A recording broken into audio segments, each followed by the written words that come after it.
Good morning ଓ ମୁଁ ଆପଣମାନଙ୍କ ଈଶ୍ୱର। ଆଉ ମୁଁ ସ୍କୁଲରୁ ଆସିଯାଇଛି, ମୁଁ ବି ଧୋଇ ଦେଇଛି। ସ୍କୁଲରୁ ଆସିବା ବାଟରେ ଯେଉଁ ତୃପ୍ତି ଦୋକାନ ଅଛି, ସେଇ ଦୋକାନରୁ ମୁଁ ଏଇ ଚାଉଳ 5 କିଲୋ ଆଣିଲି, ଯେହେତୁ କାଲି ମୋର ସରିଯାଇଛି।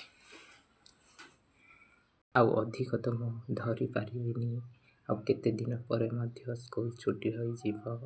ସେଥିପାଇଁ ସରିଗଲେ ଆଉ ଥରେ ଆଣିବି ପଛେ। ସେଥିପାଇଁ ସେଇ ରାସ୍ତା ବାଟରେ ଆସିଲି। ଆଉ ଏଇଟା ତ 250 ଟଙ୍କା ନେଲା 5 କିଲୋ, ମାନେ 1 କିଲୋକୁ 50 ଟଙ୍କା। ଡ୍ରଇଂ ସିଟ୍ ମାନେ ଆଣିଛି, ସେଇଟା ସ୍କୁଲର କିଛି କାମ ମାନେ କରିବା ପାଇଁ ଆଣିଛି। ଆଉ ଟିଏଲ୍ କର୍ଣ୍ଣରଟା ମଧ୍ୟ ଆଜି ମୁଁ ଲେଖିକି ସେଇଟା ଡ୍ରଇଂ ସିଟ୍ରେ ମାନେ ସ୍କେଚ୍ରେ ହିଁ ଲେଖିକି ସେଇଟାରେ ଚିପକାଇ ଦିଆହେଇଛି। ଆଉ ଆଜି ତ 5 ତାରିଖ 4 ମାସ 2025 ମସିହା ଶନିବାର। ଆଉ ସମୟ ଏବେ 11ଟା 7। ଏଥର ମୁଁ ଡ୍ରେସ୍ ମାନେ ବି ଚେଞ୍ଜ କରିଦିଏ।